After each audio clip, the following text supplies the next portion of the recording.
everyone. The choke of all-time chokes just occurred yesterday in the World Cup. England coughing up the lead late to Argentina. The Argentinians did it again. They have absolutely 9 lives. So does one Lionel Messi. Argentina wins it 2-1. They advance to take on Spain in the World Cup final on Sunday. We've got the WNBA. And once again, another debacle last night. If you are a fan of the league, if you are a fan of the W, if you are a fan of Caitlin Clark. But on this Thursday edition of On Cue, Rich Quinones is here. Get connected with us. As always, get in on the conversation at Rich Q on Q. TikTok at Rich Q on the mic. What a game yesterday. What a match yesterday. This has been, without a doubt, I believe, the greatest World Cup, even though we know it's been marred with controversy. We know this World Cup has had so many issues when it comes down to how the games have been officiated or lack thereof. We all know that, and it's at times been brutal to watch. But you want to talk about epic, colossal. You've got to be kidding me. What the hell did I just see? What did I just witness? Loss. One of the worst you'll ever see. If you are a football fan, a soccer fan, and if you are a fan of England, oh my God. How did you sleep last night? How did you sleep last night? Did you sleep at all last night? What the hell were they thinking? Seriously, what the hell were they thinking? It's like as though you play to win. You don't play not to not win. I mean, you can get into coaching aside, but that game last night was a debacle. That match last night was a debacle. I mean, first of all, you match your own World Cup historic choke job in the loss. That's number one. You're winning 1-0 late in the semis, and you blow the lead 2 goals in the span of what, 5 minutes? Which is like the equivalent of all of a sudden, being down 14 in the NFL and then ripping off 35 straight points in the span of a quarter. And Messi picks up both assists, right? So you get the score in the 85th and then the second minute of stoppage time. Once Argentina tied it up, the game was over.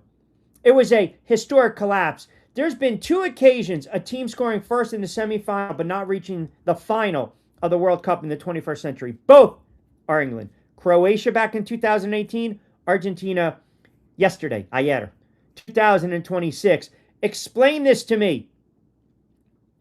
Everything you're doing right to take the lead, your attack, pressure, and then you decide to have a lapse, then you decide to just sit back on your heels and your tea and biscuits and your crumpets, and you want to play defense. You want them to just control the tempo. You want them to control the pace and midfield and get the touches and possession. Horrible. I mean, what a choke job. Epic choke job. You can't script it. For the arrogant, cocky-ass England fans that were getting on me, trying to trash my Spain, trying to trash my España, trying to sit there and say that it's rigged in favor of Argentina. You can't tell me, watching that match yesterday, you cannot sit here on good faith and tell me that this World Cup now is rigged towards Argentina because of what transpired. Hold on a second. No. You choked. You gave up the lead. You allowed 2 goals. You decided to fall back. Horrible. I mean, once you're up 1-0, you can't try to just hold on. Not on this, not against Argentina. They're like the Knicks. You got to dig the hole. You got to put down the line. You got to put one in the head, right between the eyes, put them in there, and bury them. And that's not what they did. You're up 1-0, and you basically are holding on for dear life. And by the way, no one gives a shit about the 3rd place spot, England and France. Have fun. Have at it. Enjoy. That is just a colossal... I don't even know. What do you equate that to in other sports? That is a colossal choke job on the biggest stage. The absolute biggest stage, and you can't seal the deal. And you can't now sit there and tell me Argentina's got 9 lives, man. I mean, it's almost set up perfectly now for Messi and the crew. Now, I think Spain's going to have a hand in this and a say in it. And I don't believe you're going to see Messi at 43 in 4 more years. But you cannot, under any circumstances, that's almost, I'm not going to say 28-3 Super Bowl because that was in the third quarter. But man, late in that contest yesterday, late in that match, England basically froze, man. When you go against, all-time greats with all-time players, and Messi's the GOAT, and I said this the other day, he's on that Mount Rushmore by himself. Mount Messi. He's a GOAT. The assists were beautiful. It was a thing to watch. But you cannot tell me, if you watched that yesterday, you thought anything other than once Argentina ties it up, they get the equalizer, they were going to win. They were going to win. I've never seen, and I'm on the air yesterday. And then I get off and I'm watching the last 5-10 minutes. I'm like, what the hell just happened? Like, what the hell just happened? And a lot of people were looking at this match yesterday. And I saw some of the money move. Some of them were looking at England get that early lead. I mentioned it, how they can react. I mean, they slobbed through 3-1 goal games in the knockout stage. Argentina's pretty much did the same thing. You get the Martinez stoppage time goal the other day against Switzerland in a 3-1 win. But then you pick it up a little bit, right, since then. And Argentina showed you, they could come, England showed you, they can come back, little adversity, dealing through oppositions, conditions, and whatnot. We already saw it. Everyone was talking about, the robbery, Norway, here we go. But you cannot allow a team like Argentina to hang around. And a lot of people going into that match yesterday trusted England more because England has more ways to win through multiple stars, whether it's Harry Kane, whether it's Bellingham. They got more of a diverse attack. But yesterday, after taking a lead late in the second half, what did they do? That diverse attack did nothing. They went up in a shell. It's like a fighter backed up against the ropes in a corner, starts to go in this shell. Got to protect yourself. That's just brutal, man. That is beyond. I mean, are they going to, is this head coach or, is the manager allowed back in England? I mean, wow. Debacle, man. Debacle. That is one of the worst losses I've ever seen when you're talking about what's at stake, big stage. You have an opportunity to go to the final on Sunday. They haven't won the World Cup in a long time. I mean, so that is a debilitating loss. Wow. What's it been? 50-something? I mean, talk about the drought. I think they last won in 66. Brutal. Absolutely. That was painful to watch. That was painful to watch if you were an England fan. If you're an Argentina fan, you realize that your club, they've got 9 lives. They've got 9 lives. Messi is unbelievable. Messi is the GOAT. I told you, the most clutch player in the history of friggin' sports in this world, in this lifetime. And he's that guy. And you saw it again. Gorgeous assist yesterday. And great finishes. Argentina, Spain on Sunday. You know where I'm going to lay my hat on that one. I'm waiting for DB to chime in. He's an Argentinian fan. So it's me versus him come Sunday. So you had the World Cup. Second half of baseball starts. One on the docket tonight, the Phils and the Mets. So we'll mix in a little baseball. And then another debacle. Another debacle last night for those that try to support, try to watch, try to get involved in hoops. Another debacle last night. So you got baseball. You got the World Cup final on Sunday. And now you turn around and you want to sit back last night. I didn't even know the friggin' ESPYs was on. I didn't even know they still do that kind of crap. So I'm like, okay, here we go. It's been the hot topic. Everyone's been on fire relating it. You had 2 in the afternoon yesterday in the W. Sky get the 5-point win over the Storm. Lynx get the 9-point cushion and win over the Sparks. You want to kind of sit in nestled. All right, what's this fuss about the Fever number 22? Steph White, Kate Clark. Here we go. And last night, and I feel as though you get to a point where there's not much more you can say when you watch a certain sporting event, when you watch a game, when you watch how a game is being officiated, when you watch how a game is being called when you watch a player reaction. And at this point, I'm going to make it as clear as day for people. I've said it a week or so ago. I've said it when I've watched these situations unfold in other sports with other star players that are basically being manipulated, alienated, friggin' sabotage. And I know people hate when I say that word. I can bring it up in so many different levels of sports. So many different levels of sports. It is so pronounced. It is so pronounced what's going on that it's a disgrace. It's despicable. But you know what? It's not going to end. This is not like watching the NFL. This is not like watching the NFL where, let's just say for a minute, the running back's getting pissed off or the quarterback is not getting protection and the offensive line is letting him down. And he's pissed off because he wants max protect, right? He wants them to start running the football. Or if you're running the football with success, because we know 11v11 right in the trenches, such a team game, volatile sport, high impact sport, everyone's got to fire off at the same time. They do. They have to fire off in the same time. Basketball, all you need, Batman's got to have the Robin, right? So you need that 1 or 2 punch, and we've seen it in college, we've seen it in the NBA, we've seen it in so different levels, we've seen it overseas, and now we see it in this league in the WNBA. But now you also get to a point where when you are a star, when you are the de facto face of whatever it is, you're the face of the fragrance, you're the face of the perfume, you're the face of the cologne, you're the face of the business, you're the face of the company, you're the face of the team, the league, the franchise.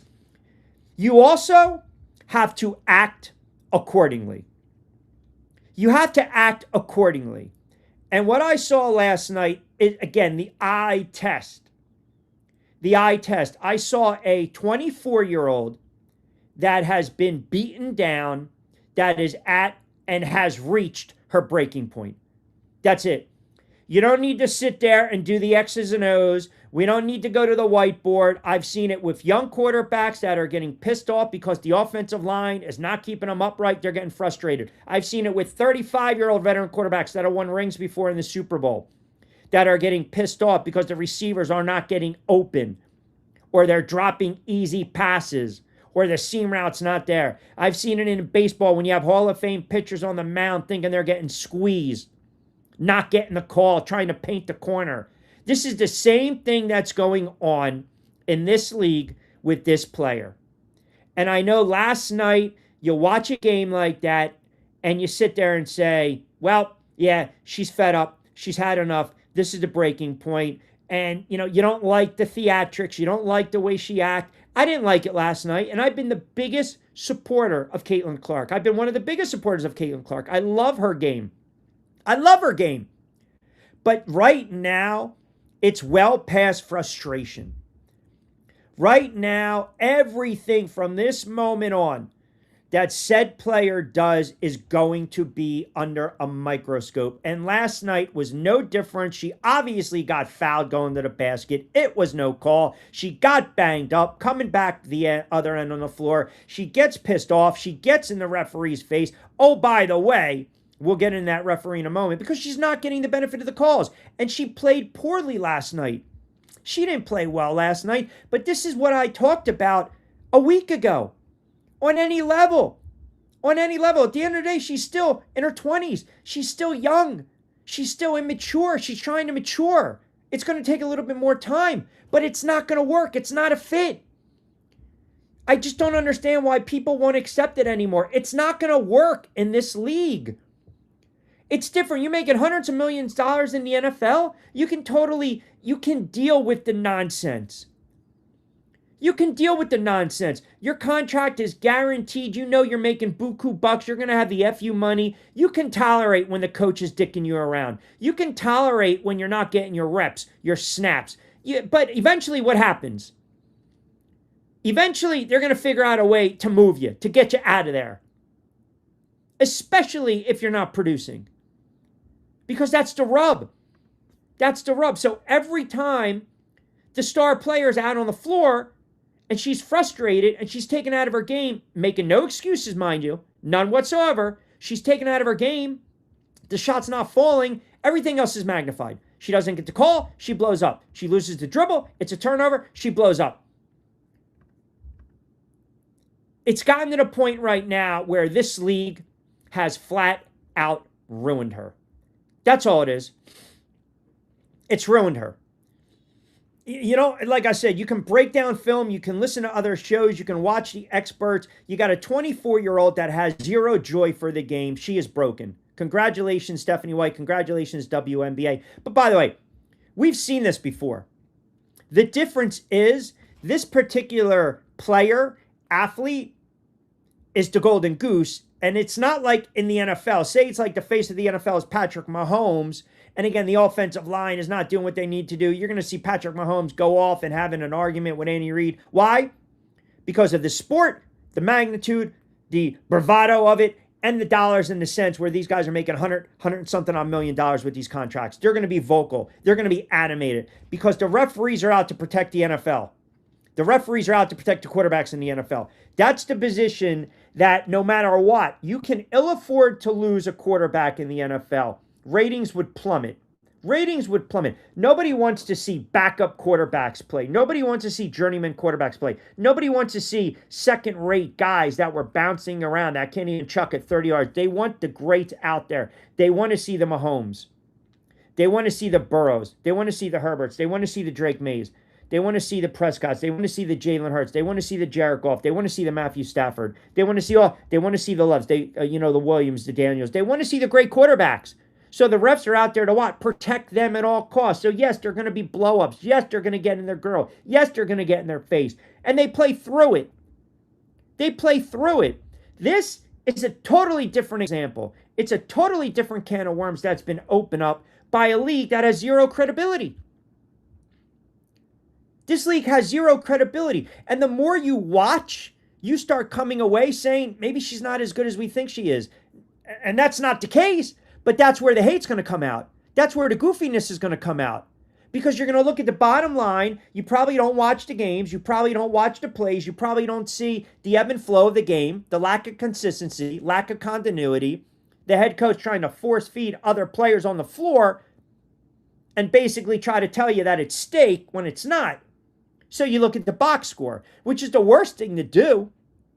If you don't watch the game, don't be that Monday morning quarterback. Don't flip open the sports page and say, oh my goodness, 25 minutes, 4 of 10, 14 points. Oh, by the way, I told you, don't touch the player props anymore when it comes to Caitlin Clark. And thank you for some of you guys that were tweeting at me because I hope I saved you some money. I told you, leave it alone. Don't go there. Leave it alone. Don't touch it because you have no idea what the hell this head coach is thinking. But you've got a player that is right now at her breaking point. I think she's broken. She's broken. And it's only going to get worse. See, what people have to realize and what they haven't surmised yet, in other sports, you go through these moments. When you're a young player, there's a little bit of the icing out. There's a little bit of the hazing. There's a little bit, you've got to show me. You've got to prove your worth. You've got to show me exactly how good you are. And I think we can all agree she's demonstrated it. She has shown it. But yet, where she's at, she's with a franchise.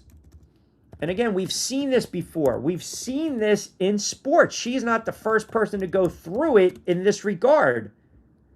She's on a franchise right now and a head coach that has ulterior motives, who already has a hidden agenda. And I don't care at this point what the coach says about trying to protect.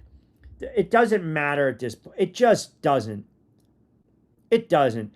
And again, you watch enough basketball, don't give me the crap. Listen, she's dribbling, she's driving, she's creating space. She's going to draw a little bit of contact. You can't have the defender hook the arm. You can't. It's called friggin', you got to have an open path to the basket. That's it. So you slide over a weak side, or all of a sudden you arrive late, and what happens? Shoulder, arm, hip. That's a friggin' foul. So I understand she's pissed off, but she has to understand. She's got to understand this is how it's going to be. It's not going to change. It's not. And that's why I get so pissed off and I get so adamant when we're talking about this, almost ad nauseum, because the only person that can nip this in the bud is the player herself. And she's not going to do it. She won't do it. She won't come out and be outspoken. So when you have quarterbacks that are drafted top 5 and they want their reps and it's a quarterback competition, they want to be out on the field. They want to be out on the field. They want to prove their worth. They want their snaps. They want their opportunities. We were killing Shedeur Sanders in the NFL when he got drafted, right? When he was a late round draft pick coming out of Colorado, Deion's kid, but he wants his reps. So he's vocal about it. Period. Period. I'm telling you right now, mentally, you watch her, it's escalating. She can say whatever she wants after the fact. I watch these games ridiculously closely, and I listen to what they say. And yes, that is basically tears of the clown. That's basically smiling, saying, well, just rub it out, I'm good to go. But oh, by the way, I hope I'm not on a minutes restriction. She's a broken player right now. She is so frustrated that every time she goes out on the floor, she fears she's going to get benched. She's going to be under the microscope. She's going to be scrutinized. And you can see she's not playing her game. And that attributes to how the head coach handles it. And she is a broken player. She might go out and the next 3 games score 25. And you guys might come on and say, Q, you're off base. I'm telling you, the bottom line is ultimately it's not a fit. It's not. And I can't believe no one else sees it. No one else sees it. It's not a fit. It's not working. It's just not. This head coach is trying to cram other players on the floor and trying to sell me on the fact that they believe this player can get more minutes and be the guard or the facilitator. She needs to open her mouth, is what I'm saying. She needs to start defending herself. And yes, having a little hissy fit like a petulant child on the floor, it's not going to get it done. You got pissed off, you were animated, you let everyone else kind of defend you, but only you can defend you. Only you can basically state your case. That's it. Only you could defend yourself. You have to. And I don't know what kind of advice she's getting. I don't know what the hell her agent's telling her or not telling her. Maybe just hold out, work through it, play through the contract, and here we go. People get to a breaking point. Now, maybe, again, when I guess we have definitions of the word broken and breaking point. The talent is there. She's a great player. But let me, if you want, maybe I'll revise it where, and I'm not trying to get you to agree with me. That's the last thing I'm trying to do.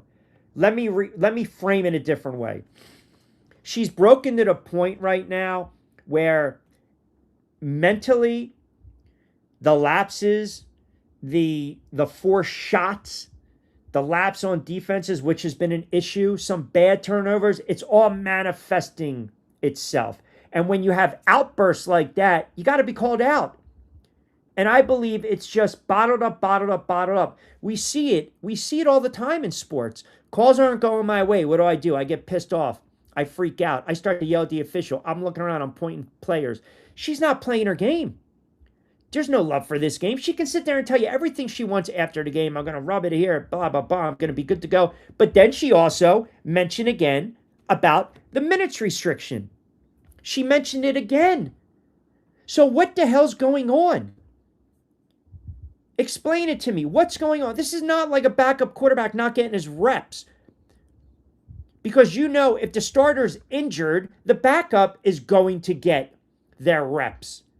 And that kind of leans you towards believing that they're going to get the start on Sunday. If she's hurt, sit her. If she's not, let her go for 25, 30 plus minutes.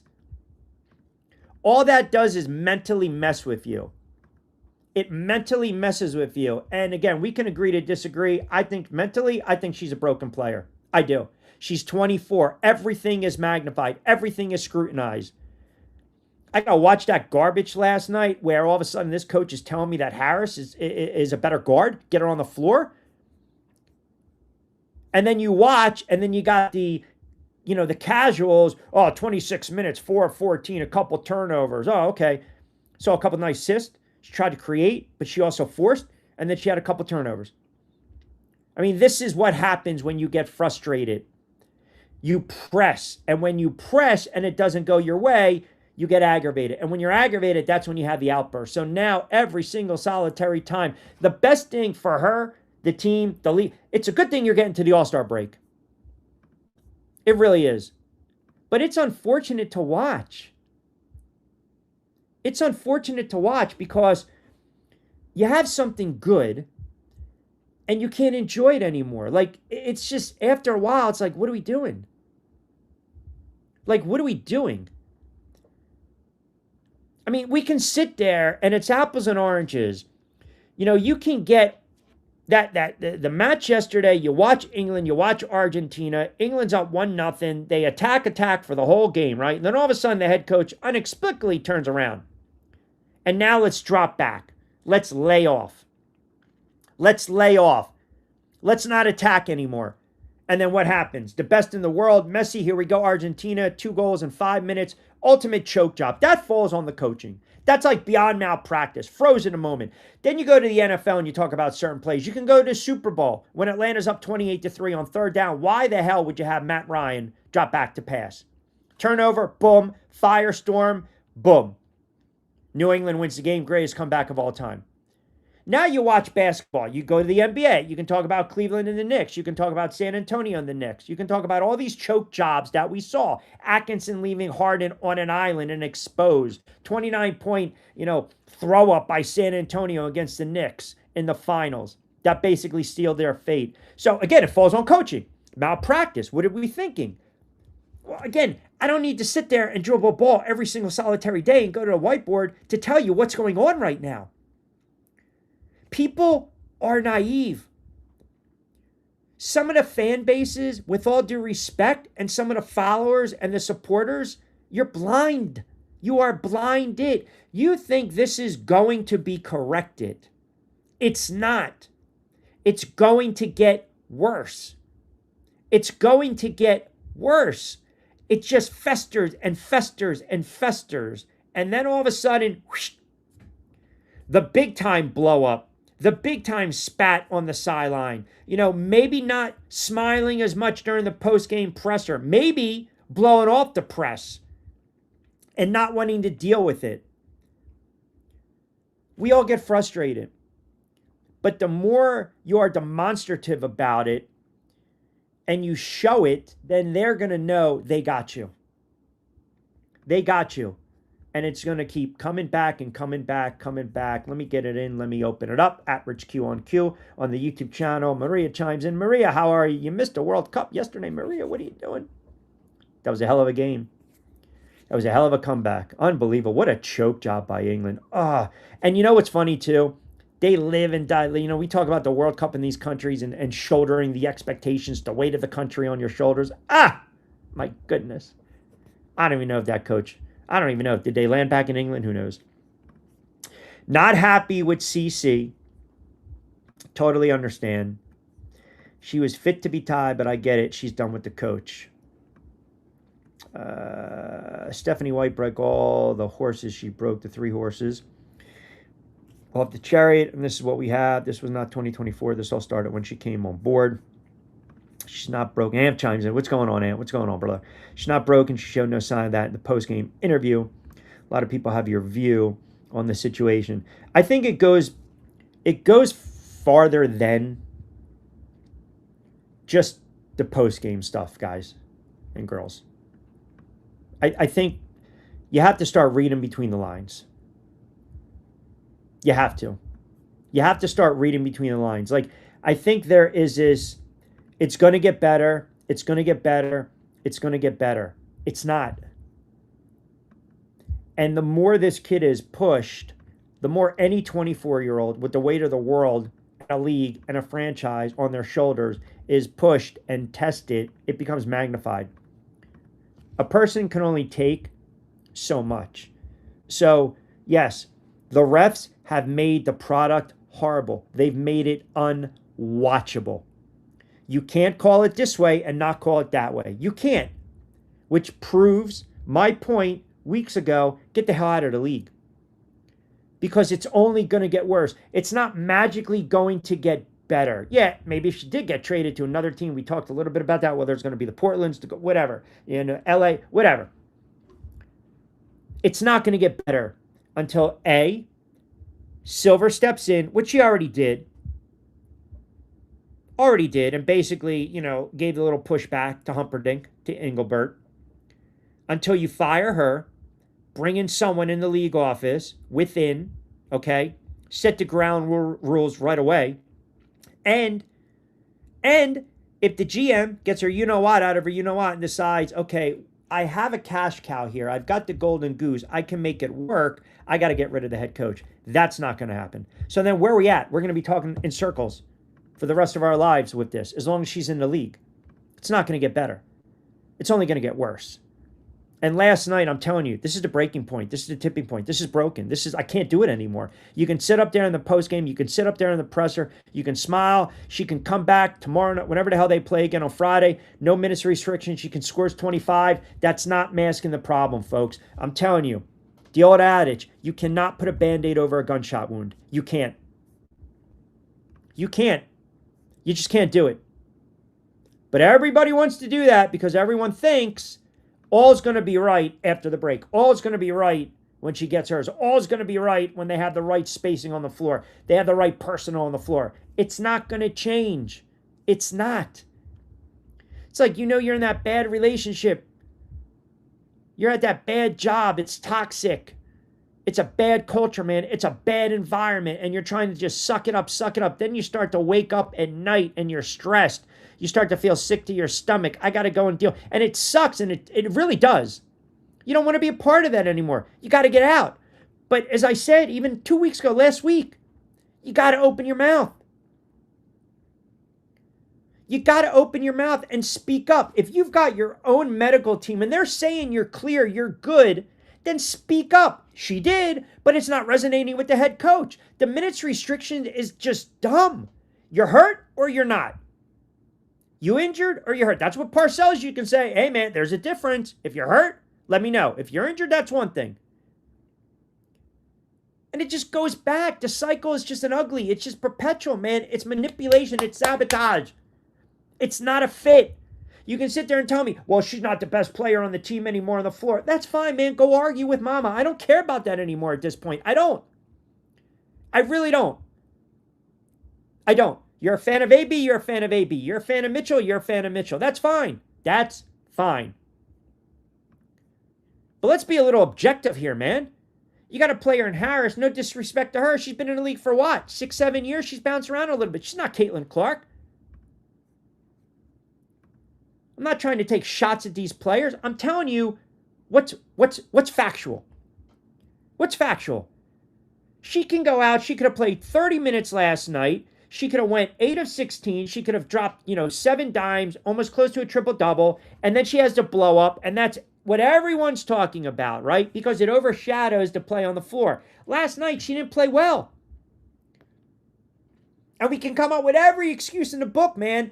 But she's getting to the point right now because she knows the calls are never going to go her way. So she's lashing out. And then you're adding fuel to the fire. You're giving the masses, see, straight white entitled player. It's never going to, I'm telling you, I'm seeing it on my feed. I saw it with comments when I was posting stuff. She's a diva. She's spoiled. She's a brat. This is why the league doesn't like her. Come on, man. It's a no-win situation.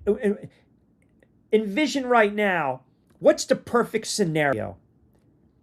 I want to ask you right now, what is the perfect scenario where you believe this said player can have a long, successful career? Is it in Indiana?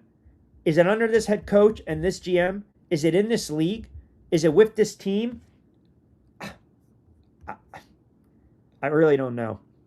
So damn angry at CC, just got called crazy, and then you showed a poster regarding CC being so damn disrespectful as well-known basketball podcast. Really? Yeah, I don't know about that. That's not good. That's the one thing I listen. I don't, and Margaret, I always appreciate you. Um, yeah, I don't like that stuff. The one thing that's really starting to bother me with a lot of this coverage now, if you go to some of these channels, I mean, it is the forget about the clickbait, but they generate with the AI. Like I'm seeing channels that are saying, yeah, she's got a $500 million on the $500 million. I'm like, what are we talking about? Stick to the facts, man. You want to talk X's and O's? We can talk X's and O's. My whole point is that we are past the X's and O's. We are past the X's and O's. If she's got her own, like Bobby D chimes in, Q, you're 100% correct. If she's got her own personal medical team, she's on limited restrictions and not happy, then I'm guessing the team told her if she's good to go, but the Fever not letting her play. What the hell is that? Agree. Mike in Newcastle chimes in, Q, was this the same referee who gave her the technical for clapping? I believe it was, but now you turn around, you embarrass the referee on national TV. You want to sit there and say karma, what goes around comes around. It's just, it goes past X's and O's at this point. It really does. Adam chimes in, minutes restrictions are stupid. Either you play, either you're okay or you're not. Joey B in Denver, a little smoking and joking, Joey B. All of you back east, be safe with that smoke situation. The forest fire smoke, not the MM. What are you talking about? It's been beyond sticky, humid, and hot. I took Kiki out maybe like 10 minutes, and that was it, man. That was it. We did what he had to do. We did a little out. We did a little walk around. Now she's nestled in. Nice little air conditioning. She's got her blanket under the fan. We're good to go. That's why I can't tap the desk. I don't want to wake her. I didn't know there was a fog situation. I thought all that smoke's coming from Denver, from you guys, because you guys like to smoke and joke. V-neck is back. I mean, Whitlock's a clown. He's got his own agenda. I mean, that dude would hate the Pope. I mean, friggin', you can get God, you can get the Pope, you can get MLK, you can get JFK, you can get Jesus Christ. They're all sitting there at dinner, and Whitlock would be critical of how they're passing around the friggin', steak, mashed potatoes. He's a jack off. Sorry, I'm not a fan of his. Never been a fan of his. He's definitely a race baiter. I'm not a fan. It won't get better because no guys are stepping in. Adam, here's my thing. There is a time and a place where teammates step in, and I think they have, where the head coach has walked the line. See, for those saying, like, I'll give you a perfect example, right? So Angel chimes in from New Brunswick, and he said, your NFL analogy is absolutely perfect because it's a totally different animal. It's a totally different sport. In the NFL, the refs are there to protect their quarterback. They're not going to do this in this league. Apples and oranges, that's the comparison I used before. So if you're just tuning in again, Thursday edition on Q, Rich Quinones here. Tappy, hit subscribe if you like the content. Always appreciate you guys. And let me know, too, where you're commenting from. I always appreciate that. The refs in the NFL, they know the cash cows are what? The quarterback. So if the quarterback gets hit, you don't get the call. Quarterback gets injured, you lose them going forward. What happens? Nobody's watching these games. The ratings are down. You want the marquee guys out there. The reps are there because they understand the quarterback is the most scrutinized position in all the sports. It's the most recognizable. They're under center. They touch the ball the most, period. They are the face of the franchise. That's why they make the money they make. NBA, they're going to have your star treatment. Right? In MLB, sure. Some pitchers might get squeezed. Some pitchers might not get squeezed. But in this league, there's no set of rules. It's anarchy. It's chaos. It's pandemonium. It is. Certain players get called this way. Other players get called that way. And so I asked you guys, how do you remedy this? Like, what's the best case scenario? Here's another question that I was thinking of when I was jotting down stuff before I came on today. How did we get to this point? Seriously. I want you guys to chime in early and often. How did we get to this point? How did we get to this point of every day there's something with this league, there's something with this team, there's something with this head coach, there's something with this player, there's something with the referees. Is it because of the Thomas incident? Or was it way before that? Because if it's way before that and you believe that in your heart of hearts, then what makes you think it's going to change? Yeah, he's a goofball. I didn't even know what that was, but yeah, not a fan of that at all. Past the tipping point, I said it and I got hammered last week. It's insanity. You're doing the same thing over and over and you are expecting a different result. It's got to be beyond frustrating, man. Hence, I believe she's broken. I believe she's past that tipping point. She can smile. She can say whatever she wants. She can go on a run the next 3 games and she can score 25 to 30. And everyone's going to sit there and say, she's back. Nah. Because the same crap that's happening on the floor, the same manipulation, alienation by the head coach is not going to go away. It's not going to dissipate. It's not. It's not going away. You know it and I know. And we also know on this team, they want the ball to be catered, the offense, around a 30-year-old. In Mitchell. That's a done deal. It's her team. It's her team. And she's putting up numbers, 27, 25, 26. She's putting up numbers.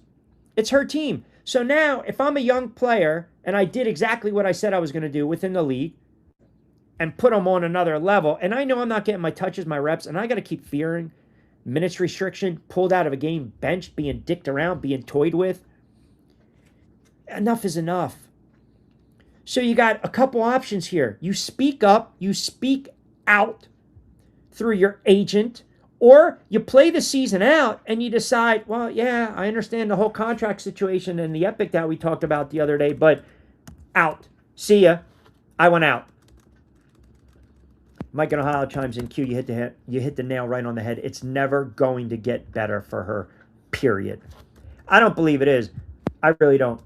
And that's why I said yesterday on the show, if you guys chimed in, that's why I believe if Adam Silver was your de facto, if you just stepped in, you got rid of this other commissioner that is beyond clueless, and you really invested in referees and officiating that gave a shit about the product, that knew what they were doing. I am okay with referees missing calls. It happens in sports. They are human. At the end of the day, they are human. But what is going on? I mean, you guys watch your kids play AAU. You go to the PALs. You go to the YMCAs or the JCCs or AAU. You know what a foul is and what a foul isn't. I don't need, again, the whiteboard to break it down and slow it down. She's always fouled. And the head coach never challenges any 50-50 calls when it comes to the fouls. When she absorbs them, but she does it for other players. I mean, what more do you need to know? Refs are too inconsistent. They either call every little thing or nothing at all. You are 100% correct. Joe, you're 100% correct. You can't watch a sporting event like that. You can't, because it gets that bad. Period. It gets really bad. It gets to the point where you're like, I can't do this anymore. I can't. You can't watch it. It's not enjoyable. It's not enjoyable at all. And you get aggravated. You get, I told you last week, Rich, this league is past a fixing point. That's why the commissioner needs to step in. Adam Silver needs to step in. Like, I think would it be outlandish and crazy to fire Kathy Engelbert during the All-Star break? I mean, the optics, I think a lot of people would celebrate that. You got another month of the season plus the playoffs, and you clean it up as best as possible, or we passed a point of no return. Everyone bitches and complains baseball. Let's speed up the game of baseball. Speed it up, right? We're taking the human element, the umps, out of it now. No matter what, people are still going to bitch and complain balls and strikes. We know that. But you're just trying to get it right. That's all. You just can't do it. You just can't. And they're trying to factor that into this WNBA, right? When you're trying to look at video assistants and you've got these referees that are constantly under the microscope, constantly being scrutinized because they're god awful. They are god awful. And Joey, don't misquote me.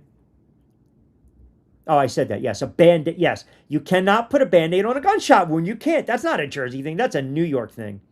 Come on, you heard on YouTube today. You flashing around. You know where to get it locked in. That's a New York thing. That's a great saying. You cannot put a band-aid over a gunshot wound. You can't. You're going to bleed out. It's exactly what's happening right now. JS chimes in. Political control. Oh, don't even get, wait again for Congress now to get a little sniff of those highlights last night. Right? I don't know what Adam's chiming in with. I appreciate the comment, but I don't know. We're talking sports on the show, Adam. Not talking gun control. Oh, is it because I said you can't put a band-aid on a gunshot wound? Yeah, we talk sports on the show. We talk other things on the show, but I don't know. Maybe I don't know. Misinterpret it. She'll get team minutes restriction during All-Star game. That's their intention. Oh, man. Can you wait when they ice her out? They did what they did with Kobe. That would be... Go and play in another league. It's not working out. Why is this so hard to comprehend? Why does everyone get so bent out of shape now when they watch these games and everything's under the microscope with this girl? Like, it's just not working here in the States. It's not working with this league. It's not going to get better. Take a bunch of players, poach them, go overseas.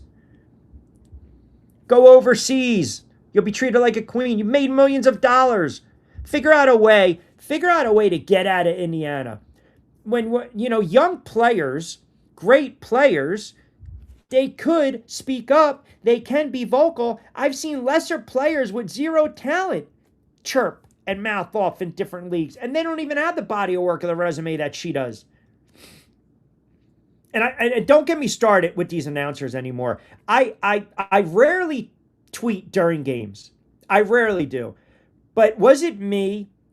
Again, please check me. I felt like last night, the announcers, what I was watching the game on, what was it, USA? Was it USA or Ion? I don't know. It felt like the announcers went out of their way to not mention her name. I felt like they literally went out of their way to not, there was one, she made a gorgeous assist right to the cutter in the lane and nothing. Nothing. And I am completely convinced, and no one can make me change my mind. I'm sorry. I'm standing my ground on this one. I am completely convinced what I said last week on the air is 100% accurate. There is no way you can tell me this head coach, sorry for the sensitive Susies out there, is not sabotaging her.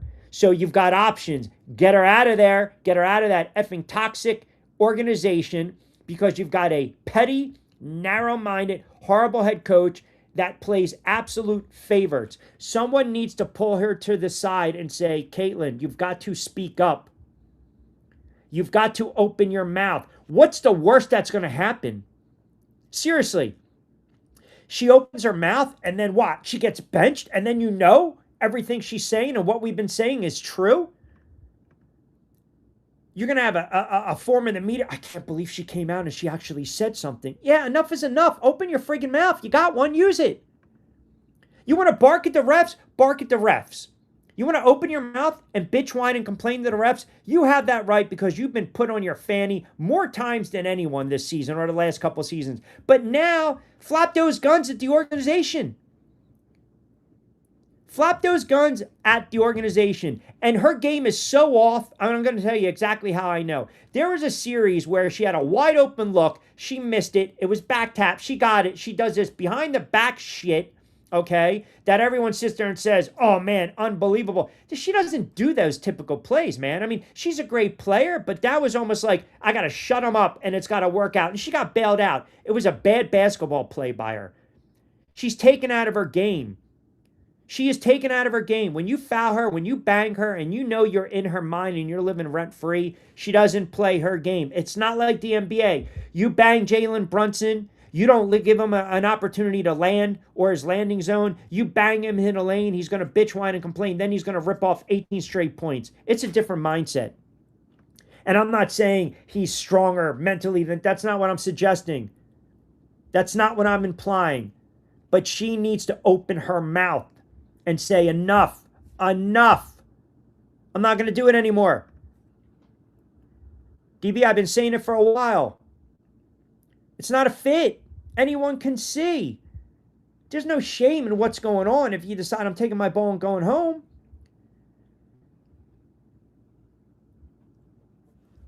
Different sports. Players, eventually, they get tired of the BS, man. That's why you have players that gripe. That's why you have players that are vocal. That's why players force themselves out. They demand trades. They speak through the agent. They speak through the agent. And we talked about that last week. If you are going to have a player in any league who is a great player, okay, insert player there. Forget about Caitlin Clark. Insert any player. Think about the sport in your mind. And you've got the face of the franchise. You've got an all-world, an all-pro, an all-NBA, an all-star, whatever. And you know, when they're on the floor, when they're on the field, they give you a very good shot at winning. And you know, as a head coach, you've got to accumulate a lot of wins to keep your job. You got to make runs in the playoffs and win championships. Then you got a little equity in the bank. You got your body of work. You got your resume. You can go off into the sunset because you won a couple championships. And we all know coaches have their shelf life. You want to placate a little bit. You want to sit there and use that to your advantage. So in any other sport, if you're sitting there saying, I can't believe, what is Belichick doing? What's he doing? Why is Brady being benched? What the hell's going on? What's Sirianni doing? Barkley just ripped off 6 straight ones of like 13 yards. What are they pulling him for? What are they benching him for? What are they saving him for? Like, you become a little suspicious. You start to say, what the hell's going on? Are we talking about the politics? We don't want these players to hit incentives. We don't want them to add more value to themselves, to their deal, right? Then you start to bring up the sabotage, the manipulation. You're doing it on purpose. And players will get pissed off. Players eventually will decide, I want out, man. They're not utilizing me the right way. And if I'm not going to be utilized the right way, I don't want to be here. I don't want to be here at all. Period. Period. And yes, the agent, okay, that's another issue. But agents, they're supposed to keep it to themselves.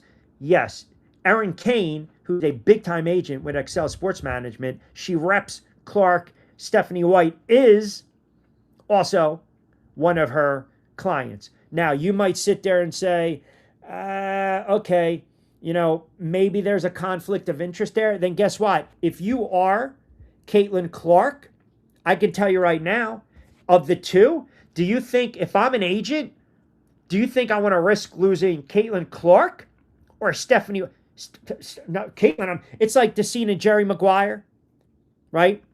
When Jay Moore, Jerry comes back and all of a sudden they know that, he says, hey, we're going to let you go. And he runs back in the office and he's got all the lines, lit, and he's trying to speak to all the athletes, and Jay Moore's on the other line, right? And he's sitting there, he's talking to the Spanish baseball player, right? And he's saying, hey, man, I remember about that stripper and blah, blah, blah. That's my job. That's what I get paid to do. And, they want to all go back to Jerry, but Jay Moore's character is sitting there and he's poaching him. And then Jerry's like trying to save face, and he's got one client left, who happens to be, Rod Tidwell. Like, if you are this agent, you're probably shitting yourself right now thinking the last thing I want to do is lose Caitlin Clark. That's my cash cow. That's my whole business model. That's my whole agency. So, yeah, it's a really great point. There's a conflict of interest there. There really is.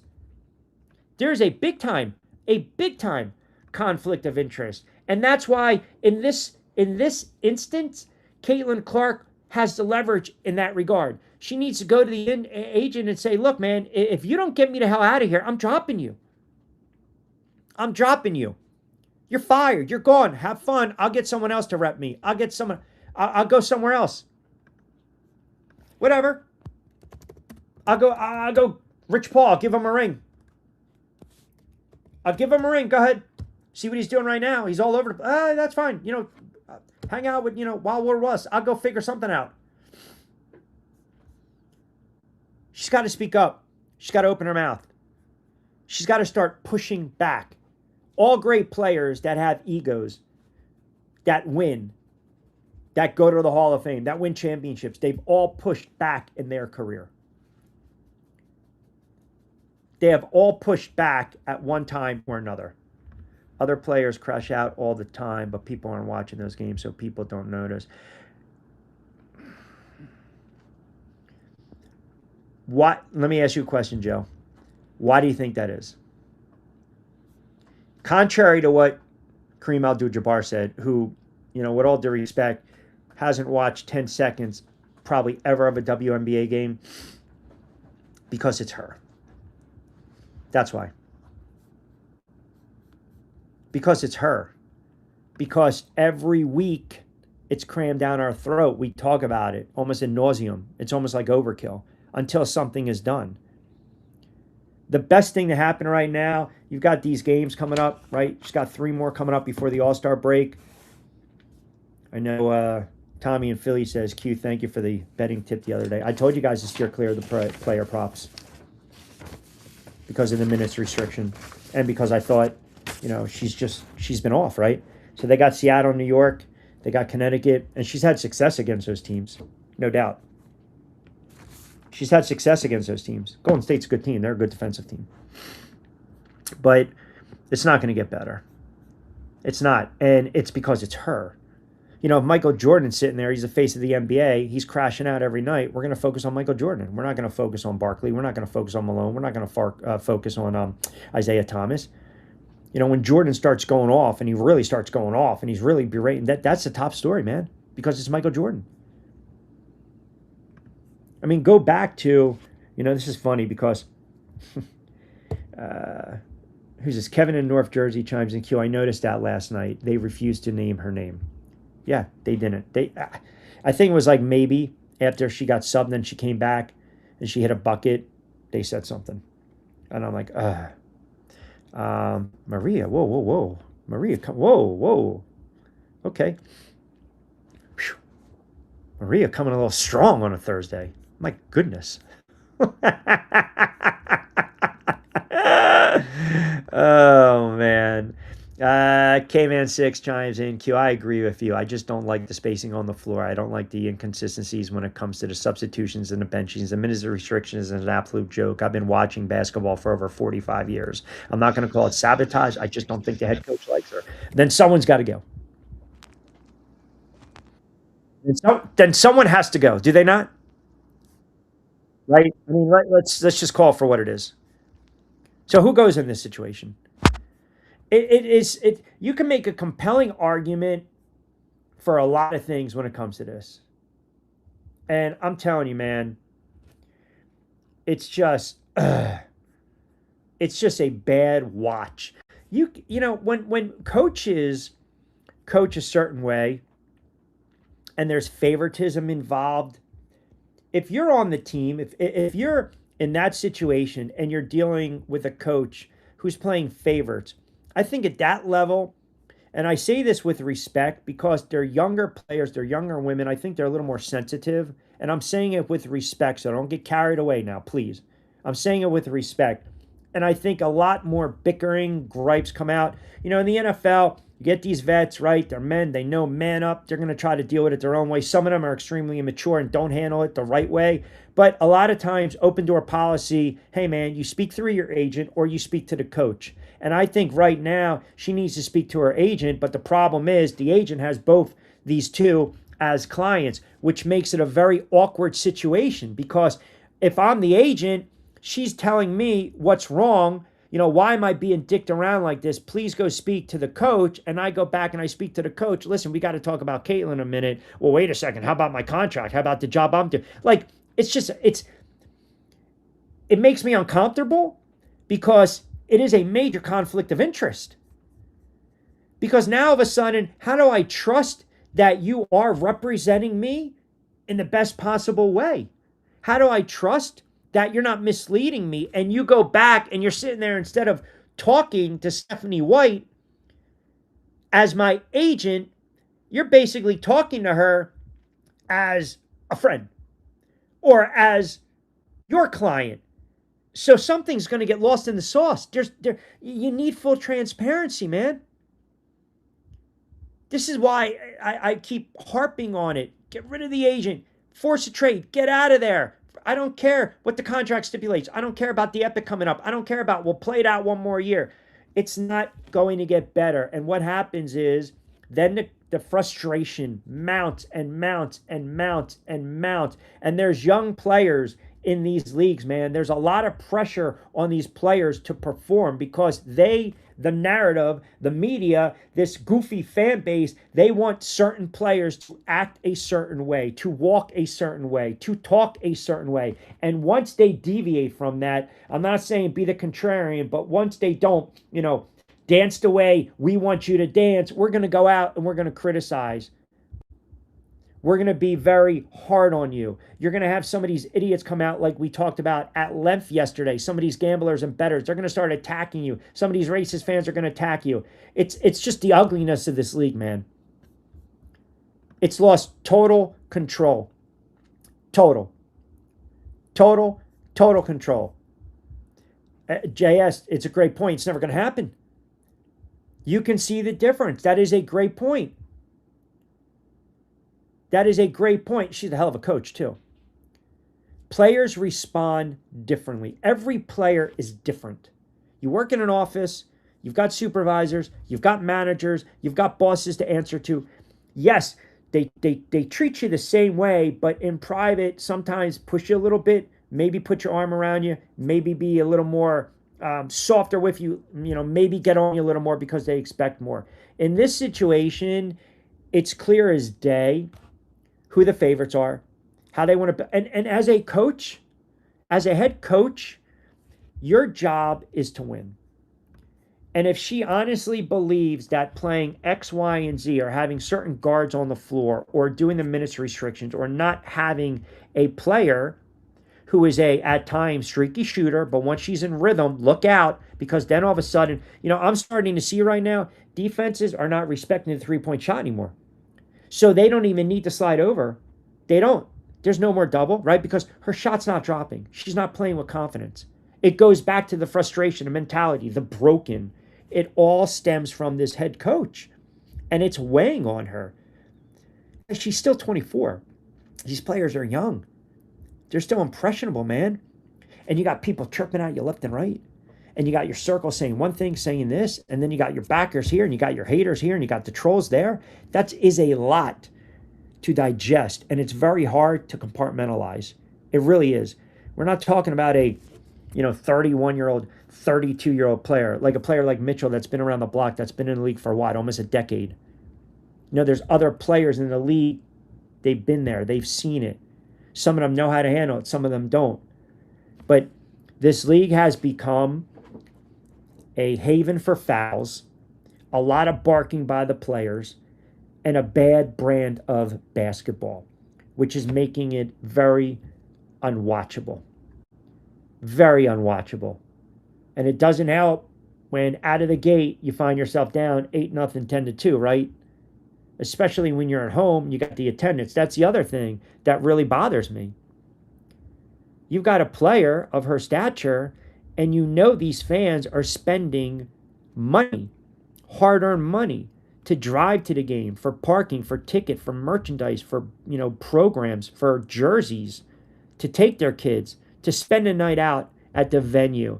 And what are you doing? You're using her as a freaking carrot. Because once again, even if you're a head coach and you lose games, but people love the fan experience and you're selling out venues as, again, warped as it sounds, we know who's the contributing factor, but as a head coach who's clueless and is on the hot seat, I can go into the GM's office and I can state my case. I can state my case. Attendance is up. Why? Because she's dangling the little CC carrot and she's basically teasing the fans. This might be the night she plays 30. This is the night. Let her go off. Let her go off. And instead, what happens? 4 of 10. What? 10, 12 points. In and off the field, in and off the floor. Barking with the referees, not getting calls. And then in, out, in, out, in, out. What'd she play? 10 minutes and a half? Name me a player that can get any type of rhythm or rhyme with that. Congratulations on St. John. Hey, listen, I try to respond to everyone that comments. Thank you. Thank you, DB. I think someone posted it. Well, that was about 3 months ago, right? I try to respond to everyone to the videos, and sometimes I was a little late to the party. I can't wait for college basketball. They're all trying to show up CC. I think the league has already done that, Adam.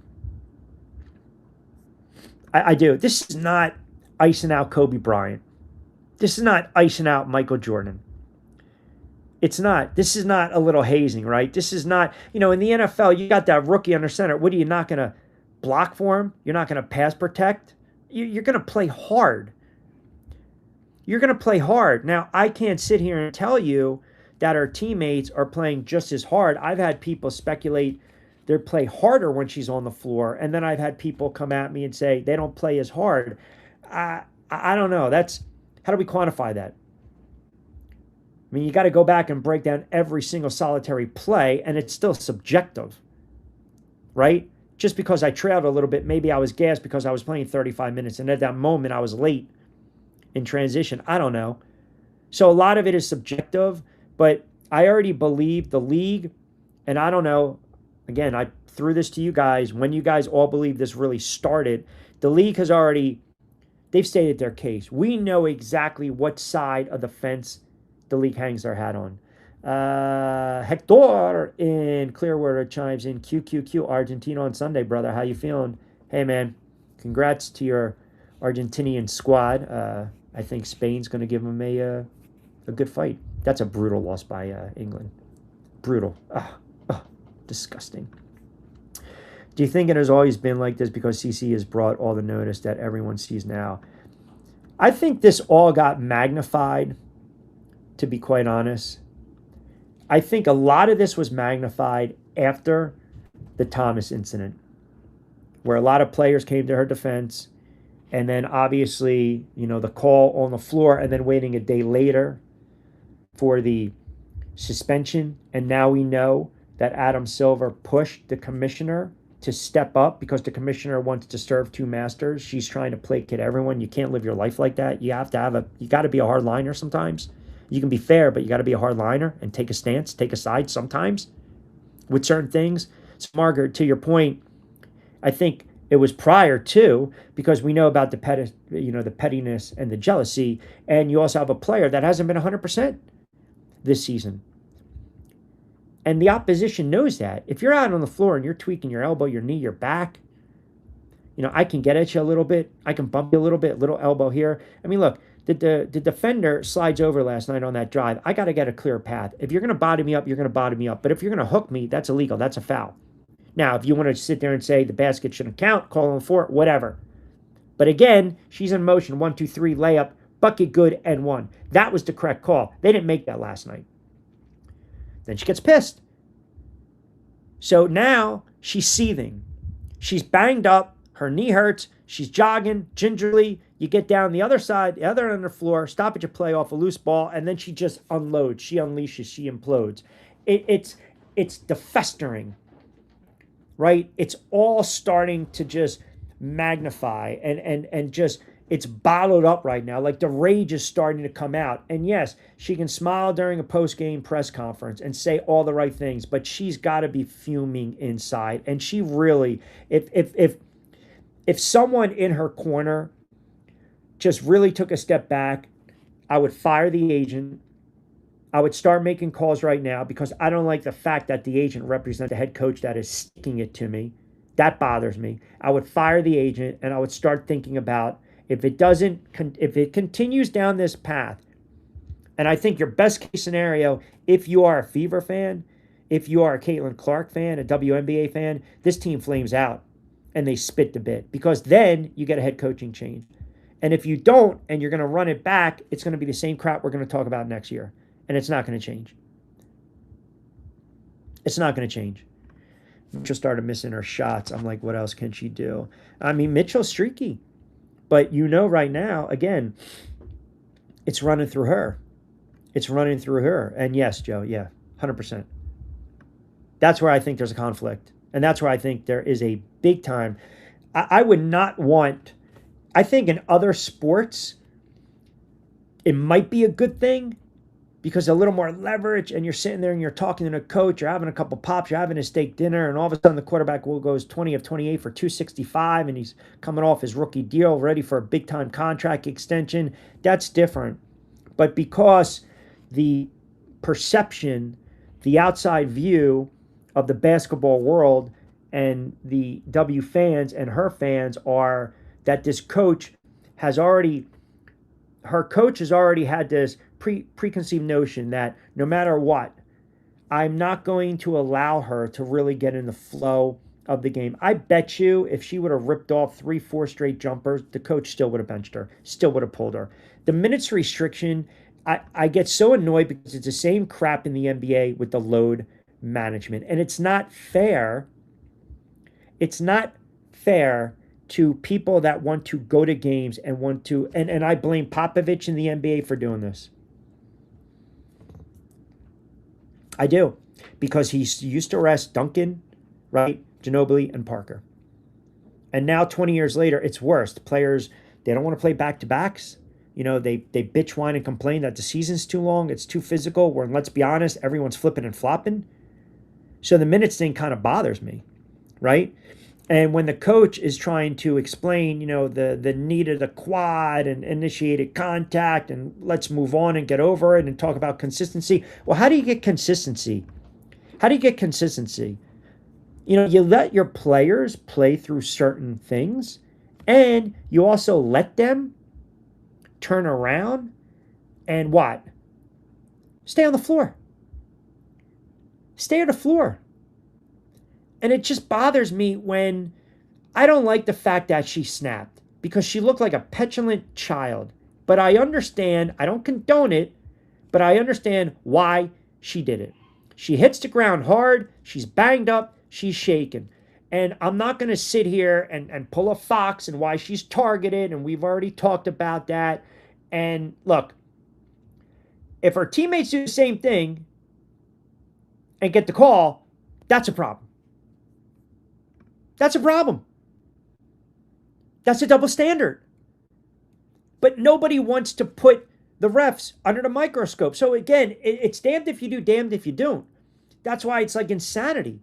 The commissioner is not going to sit there and say after every game there's got to be a pull report. You got to talk about, you've got to justify why you made this call or why you didn't make that call. Come on, man. It's plain as day. That is a, 4-something left to go in the first quarter. That is plain to see. You don't need to play the game to know that. You don't need to play the game of basketball to understand that. That is clear. She's going right to the bucket. She blows by the defender. You get the weak side help, and that defender made contact with her. That is a foul, period. The haters can sit there and say, I don't know, ball, shut up. You have no idea what you're talking about. That's a foul. She didn't get the call. So she's already pissed off. It's already manifesting itself. You get the dead ball on the other end, 31-27. You get the whistle, and she erupts. She was waiting for a moment to get pissed off. That was her moment. Once you heard the whistle, she decided, I'm going to turn right around and just go off. I mean, it happens. It's bottled up, and all you're doing is waiting. Push, poke, boom. And the more animated she gets, you're going to get the Whitlocks of the world. You're going to get some of these idiots of the world on ESPN that sit there and say she's not the recognizable face of the league. And they're going to torture. They're going to go scorched earth on her and say, see this white entitled, here we go. She is a diva. She is a you-know-what. Get her out of the league, blah, blah, blah. I can't root for her anymore. But they're also forgetting the fact that what led us up to this point? What has led us down this horrible path of just just, nastiness, yuck, filth. It's all just bottled up, and now it's starting to come out. And it's going to get worse. And if she's hurt, you don't play her.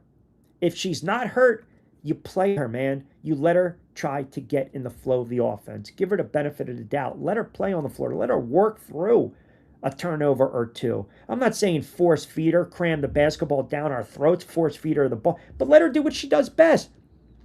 I can't tell you how many people have sat there and said, she's really not that good. She's a defensive liability. Have you watched this league? There's a lot of defensive liabilities in this league. But have you also watched her pop and screen when Cunningham sets the screen? Or the other thing is, both players, her and Mitchell, are both at fault because they're both trying to ice each other out. It's a bad fit. It's a bad fit. She couldn't give CC a tech because she realized it was a foul. Congress Big Brothers watching. Oh, Congress, stay away. Please stay away. We got other things to worry about. I don't think we ever see CC play as she did in college in her rookie year. And maybe time for all of us to bail, including CC. Brian, you can't bail. She's 24, man. Remember when everyone thought Brady was done? Brady was shot. Kellerman said Brady's never going to win another Super Bowl. What, he won 3 more? She's 24. You're allowed, here's the other thing. Adversity is good. Everyone needs to go through a little bit of adversity in life. They do. Because that's how we see your true character, how you handle that. But there is a point where you do have to stand up for yourself as much as you're going through adversity and say enough is enough. I'm not going to tolerate this anymore on no level. You don't want to help me out. You don't want to bail me out. I'm going to start calling you out. I'm going to start calling you out. She's got millions. She's got the endorsements deal. We know she's a great player. You got nothing to lose. It doesn't matter how people view her at this point. It doesn't. Look, Angel Reese is a good-looking girl. She can be a model. But people will look at her and, she stinks. She sucks. She's not a bad rebounder. But, if she didn't want to play basketball, she can model. She's got endorsement deals. She's an attractive girl. They're good-looking girls in this league that are very talented. And they are educated. But at the end of the day, some of them, especially if they're not being treated fairly, they need to step up. And the reason I bring up the Cunninghams, the Caitlin Clarks, the Angel Reeses of the world, because people have already made, Bucket's coming out the other day and saying what she said. People, sometimes they look at someone and they just don't like what they see. They don't like what they're saying, their belief. They've already made their opinion. They've formulated their opinion. So at this point, what difference does it make?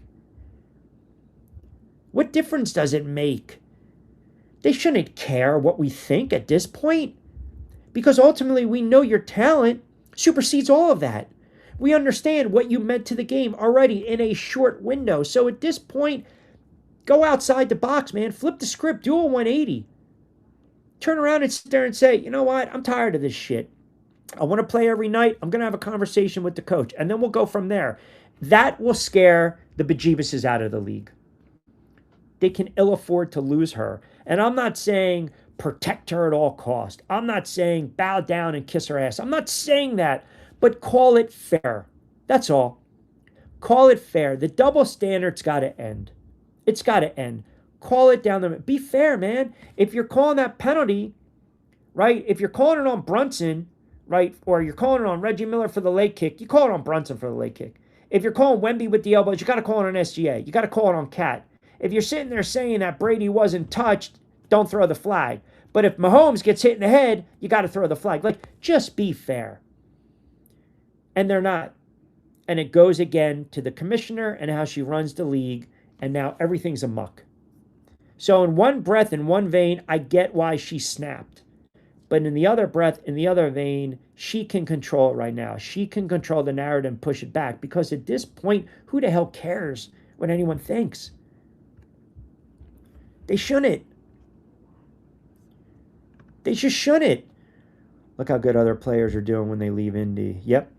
That's a great example, Natasha Howard. It's a cultural thing. It's a toxic organization. And that head coach and the GM, man, just You got to hold them accountable. You have to. Fever needs a coach who will see boundaries and discipline, focus on winning team with a woke agenda. Listen, the whole league, JS, to your point, it's inclusive. We talked about it at length. It is a major, major, major problem. It is, but if they win and her minutes are what they are, and they go deep in the playoffs, and God forbid they win it all, this coach is going to be hailed. You're not firing the head coach, especially if they win. If they lose and they get bounced early, then you can make the case who's going to go. Because if you look at these contracts, if you look at the cap, I've kind of said it over and over with the trade deadline coming right around the corner. You know certain players are going to be moved. Plum's probably going to be a player that's going to get moved in the league because she's older, she's injured, and she's got an expiring contract. There's other players that are going to get moved in this league. And I don't believe you got Mitchell, you got Cunningham, you got Clark. Are these your building blocks? Because I'm seeing players ice each other out. Look, and I got to be fair here. You know, a couple times I've seen Clark reluctant to get Mitchell involved. But I've also seen a lot of times Mitchell met a shot she never liked. It's just not a good fit. You can have a great team, but it doesn't mean they work well together. You can have a great, like a certain team on paper, right? Everyone's talking about, the dream team, right? You go back to players wanting their buddies to come along, and there's no guarantee of championship, i.e. go ask guys like Gary Payton, Karl Malone, go ask the Philadelphia Eagles in 2011. Vince Young said, hey, dream team. You can have great players, but it doesn't mean they mesh on the floor. You need players that buy into what the coach is coaching, and you need a coach that understands every player's strength.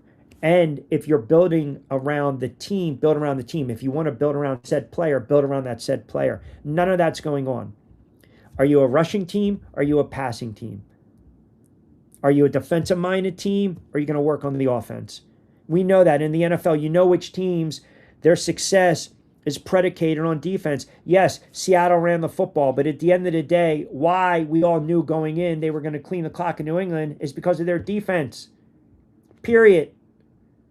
We knew that defense wins championships. We know in the NBA, when you look at the run from the Knicks, that wasn't Brunson and only Brunson. Yes, Jalen Brunson was phenomenal. The first two games of the NBA Finals, you could have argued Karl Anthony Towns was the MVP. The Knicks won that series because you had the best closer on the planet, but it was also a collective group. Every player understood their role. It didn't matter if you were a Jordan Clarkson or an Alvarado or a Shaman or a Hart or a McBride or a Brunson or a Cat or a Robinson. They all understood their role. Why? Because they respected the hell out of the head coach, and the head coach respected them. He understood what he had. He understood what he had, and you also have players that realize if the shot's not falling, I got to go to the basket. If I can't get to the basket, I got to distribute. I got to facilitate. I got to get other players involved. They all understood their role. You look around this league, the WNBA, it's a me. A lot of it is ISO. A lot of it is get the hell out of the way. Now, I'm not suggesting that some of the great players are constantly like that. And I'm not suggesting that Clark is like that or Mitchell is like that or Wilson is like that. That's not what I'm saying. It falls on coaching. Nobody wants to see a 1-on-4 and you pull up for a 3. Nobody wants to see that crap. Nobody wants to see a 3-on-1 and I'm pulling. No, attack the basket, man. Give it up. There's a lot of selfish play in this league because the coaching allows it. You have strong players. The coaches also need to hold the players accountable. They do. But the players also have to buy into the system, and you have to have the right coach in place. And I look around, there's bad coaching everywhere. This coach has already, she's shown you her true colors. She's peeled back the curtain. We know exactly what she's thinking. You can watch these games for the rest of the season, and you will never, I don't believe there's going to be a game. I don't believe there's going to be a stretch of games, especially the second half of the season, where if Clark gets to start and you see her on the floor, you're going to look at the box score and it's going to be 28 minutes, 28 minutes, 28 minutes. I just don't see it. I don't. She has to stand up for herself. I've been saying it, man. There's nothing wrong with speaking out. Seriously. There's nothing wrong with speaking out. It's all about the shoe. After release, you can speak up. You know, they dropped the ball on the shoe, by the way, Mark. They dropped the ball on the shoe. They really did. They like kept pushing back. So you're saying I got to wait till October? I got to wait for the night Caitlin won? Roll that sucker out? October 1st.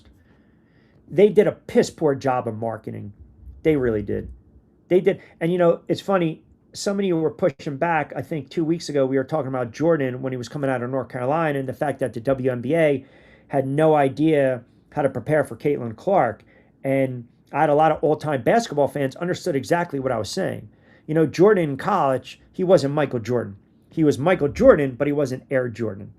So we all think about the shot, coffin corner against Georgetown, and I always bring this up. And I have old school basketball fans say this, right? Well, who knows if Freddie Brown doesn't throw it away to James Worthy, Jordan is still Jordan. I believe he was because he's Michael Jordan. But it took him a while, right? Because he got injured early on in his career, and then we started to see the ascension, 86, 63 against the Boston Celtics in the playoffs, and then it took a life on its own, and everyone wanted those Nike sneakers. You already knew what you had with Caitlin Clark in college. You were like, oh my God, you see that girl from Iowa? She's shooting all over the place. They were not prepared. And Nike did a piss poor job of branding and marketing.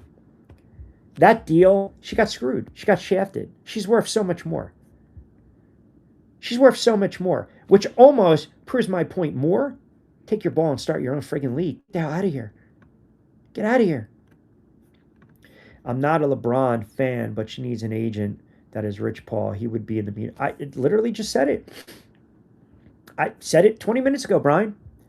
You don't need to be a LeBron fan. Rich Paul knows exactly what he's doing because the show he does with Max talking about LeBron, when we know as clear as day it's going to be Cleveland because he's doing the documentary. I'm not going to sit there and say my last season is in Philly or Miami where I started my career. No, it was in Cleveland for the third time. So I believe it's eventually going to be Cleveland. I could be wrong. But to your point, Rich Paul knows exactly how to pull the puppet strings. He does. These are no nonsense. None. None. The big blow up is coming in these next couple games between CC and Steph White. And if it does, you guys are going to revert back to the show because, oh, it's a coming. I'm telling you right now. It is. Maria chimes in. It's easy to put up numbers when you're not getting hacked, fouled left and right. Also, when you have a coach that allows you to do what you want. It speaks to the ISO ball. But it also speaks to how she wants to run the offense. That's all. That's all. This team, there's a lot of undisciplined play in this league, right? Like I said before, needs to fire her agent, hire a bulldog, let it simmer for a week or two, let them start wondering, and go from there. And when you're ready, you let the dog loose. Maria coming. She is just on fire. Feistiness today, Maria. My goodness, little en fuego. I definitely think she needs to get rid of that agent because to me it's a conflict of interest. And I certainly don't want to bitch, gripe, and moan to my agent and then she goes back and tells her other client who happens to be my head coach. That's not what I want. That's not what I want. That is a problem. That's a problem. Here's what I saw. Walks a well-disciplined team who know their players now. I asked, how does SY draw plays around KM doing circle for 10? Like SW said, the team was built for KM. So if KM starts throwing bricks, SY symptoms correct. That is because the coach wants it that way. Appreciate you chiming in, Liberty Jack. If you're a first-timer, like, comment, subscribe. Thank you very much. Thursday edition on cue. Rich Quinones here, powered by Fresh Roasted Coffee, 3 Brooks Bourbon. It's a really good point. When you're successful in these leagues, again, in any sport, you have to understand what you have in front of you. When Saquon leaves the Giants, he gets paid by the Eagles. The Eagles understand they're going to be a run-first team. They got an offensive line, and Saquon runs for 2,000. They win the Super Bowl, right? You got to know what you have. Like, accentuate the stress. And if they believe you got a veteran player in Mitchell and you want to build the offense, that's by right you can. But then don't expect your franchise player your most gifted player on the floor to put up the numbers you envision in the amount of minutes she's playing. That's just not possible. No player wants to keep looking over their shoulder and turning around left and right, left and right, left and right, left and right. Nobody wants that. Nobody wants that. Q, it's going to be a much needed break, but think about this. What about from a camaraderie standpoint? You got a couple players going to the All-Star game in Clark, Boston, and Mitchell. Okay, well, I mean, that's good. Let them, they're all deserving of it. I don't think, listen, don't read too much into it. Don't read too much into it. Players don't have to like each other. Teammates don't have to like each other. They don't. But you have to respect each other, and you all have to be in it to win it. You've got the common goal is what? To win championships. So yeah, there are going to be games where if the shot's not falling, you got to sacrifice a little bit.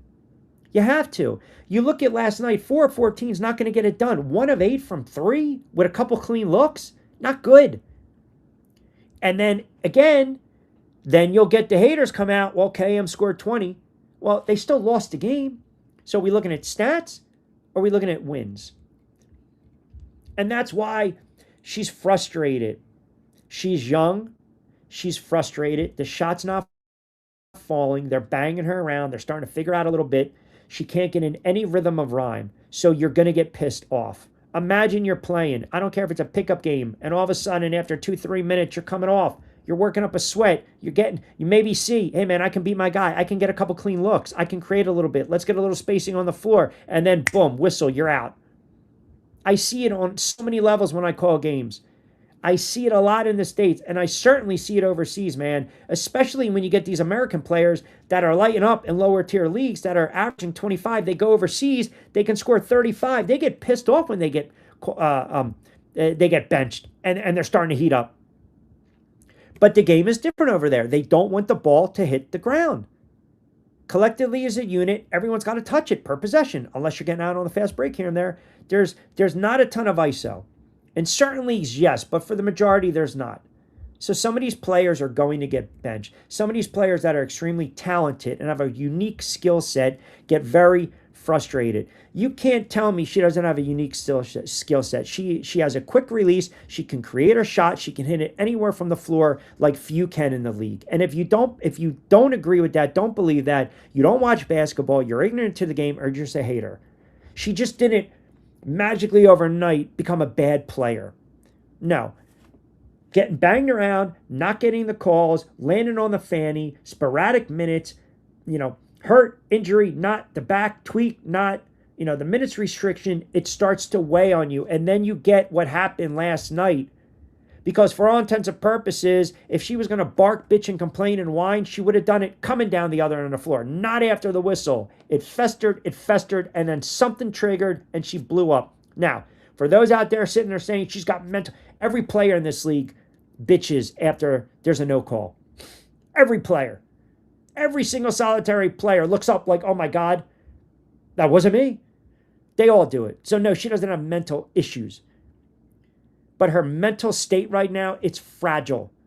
And to some of your points and some of your comments, which I wholeheartedly agree with, if it continues down this road and it just snowballs into that big time blow up on national TV where she's got to get held back, it's going to be really ugly. Now, it's the 16th. So you got 3 more games, and then you got the All-Star break, and then the trade deadline's right around the corner. This is why, if anything, you got to fire the agent. Am I correct to say that the reason she went off was because the same call was made on the other end, and that's why she went off, the same call that she didn't get in the other person? Yes, you're 100% correct. You are 100% correct. There's no denying it. It was a missed call. It should have been N1, bucket count, here we go. So she is going to fume. The referees stink, we know that. The commissioner stinks, we know that. And at times the quality of play stinks, we know that. What do we got here? Sarge in Delaware chimes in. Q, excellent analogy with the NFL. The refs are put in place to protect the franchise quarterback. I don't see that happening in this league. I don't either. I think we can all agree, right? It's bad refereeing, man. Who wants to see bad refereeing? We see it in the NFL. And chimes in, Q is in me or as a head coach making Caitlin Clark, who's had back issues, setting inverted screen is the most absurd thing I've seen. I think I saw multiple times last night. It's like running RPOs when you have a concussion-prone quarterback. Brian Dable did it with Daniel Jones, and then he did it with Jackson Dart, and it cost him his job because he sucked as a head coach. I don't care if he won a road playoff game against Minnesota. I just don't. Q1X players have to tell you this. It's time to clock out. Yeah, I mean, Stacey Dale's dead on talking about the foul. I mean, she's well respected, man. And that's why, like, it's funny when you go on these message boards or you see people trying to slow down the video. It's a routine N1. Like, it's a routine N1, man. That's called on the blacktop. Period. Mark chimes in. One thing I've noticed since I watched the WNBA and the NBA, fans hate a player. They usually just avoid watching them unless it's against them. Here, people seem to spend more time watching the games they play or the players they claim to hate. They do. That's pettiness. I mean, listen, there's a lot of players in the NBA. I don't like their game. Now, I guess I'm a little exception to the rule because I'm going to watch always, right? But you know, it is what it is. Joey chimes in, Q3 of 19 from beyond the arc of July. What say you? She's not shooting the ball well. She's not shooting. Larry Bird had off nights. It happens. Jerry West had off nights. Reggie Miller had off nights. No one's making excuses. She didn't play good last night. She didn't play well. She played poorly. She's had bad moments this season, 100%. And you can start to see the way they're defending her against the three. They're really not respecting that anymore. When she starts knocking down 2, 3, 4 in a row, then you're going to see the perimeter defense slide out. You bet your ass they are. You guys think I'm sitting here saying that she created the game of basketball. It's not what I'm saying. It's just a tough watch, man. No one can complain about her defense in yesterday's game because she did rather well. That's been a touching point with a lot of fans. Maria, to your point, she's lost the eye of the tire. She had in year one, putting up shooting confident shots. Now she hesitates, I think, twice before she shoots. So, Liberty Jack, this is something we talked about. When you start to get banged around like that and your shot's not falling, what happens? You start to press, right? And you force bad shots. And then you get that snippet, you clip it, you cut it up, you put it on social media, and now she stinks. But we've seen that across the league. You know, Jalen Brunson, one of my biggest gripe was the shot selection early in his career when he came over to the Knicks. And it was also, are you too unselfish? Are you selfish or you're hesitant? You go back to the playoff series, Sixers and the Knicks. You had a Tyrese Maxey, everyone's saying he's an all-star.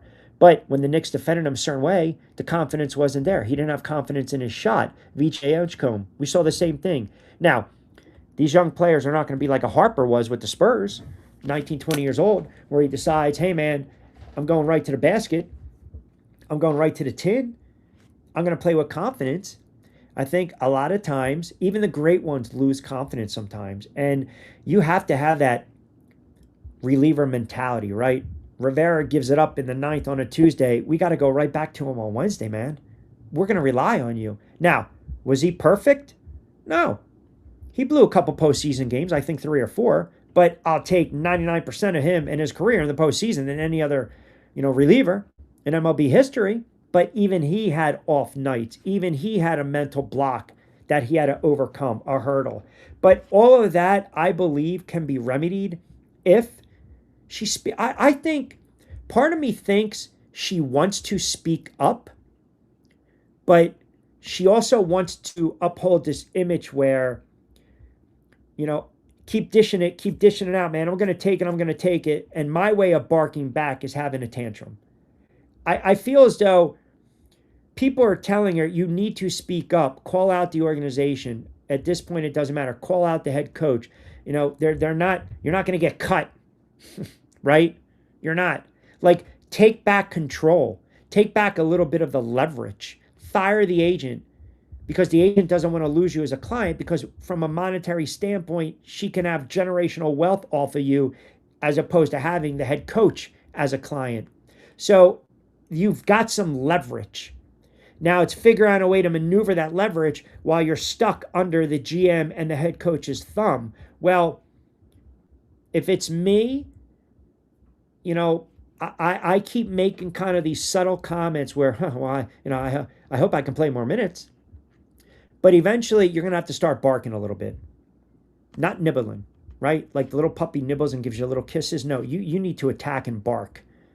And I think if you had another agent, a better agent, a more aggressive, as I think Maria said, a bulldog agent, I think this would help a lot of the problems. It's not going to stop bad refereeing, but I think it's going to let the organization know exactly where you stand. That's all.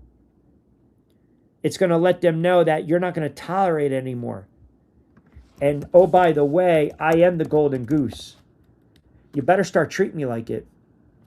You better. You better start treating me like it. Look, she's got a club option for 2027. She signed that deal a couple years ago. It expires in 2028. She's a restricted free agent. You think she's going to last that long in Indiana? I don't. As long as the head coach is there, I just don't. It's proven last night that they're not going to win with Mitchell as the head of the snake. Mitchell doesn't have a bag like Caitlin, who changed the tempo and outsmart the defense. She's a streaky shooter. Streaky.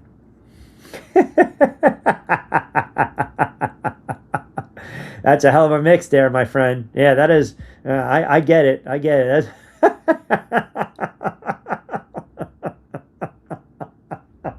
Oh, my goodness. Same in the other, right? My goodness. Yeah, the feistiness there. So I'm wondering, you go a little arroz con pollo, and then maybe what do you sit there and marinate a little bit on a Sunday with a little side of the lasagna and the pasta? Who knows?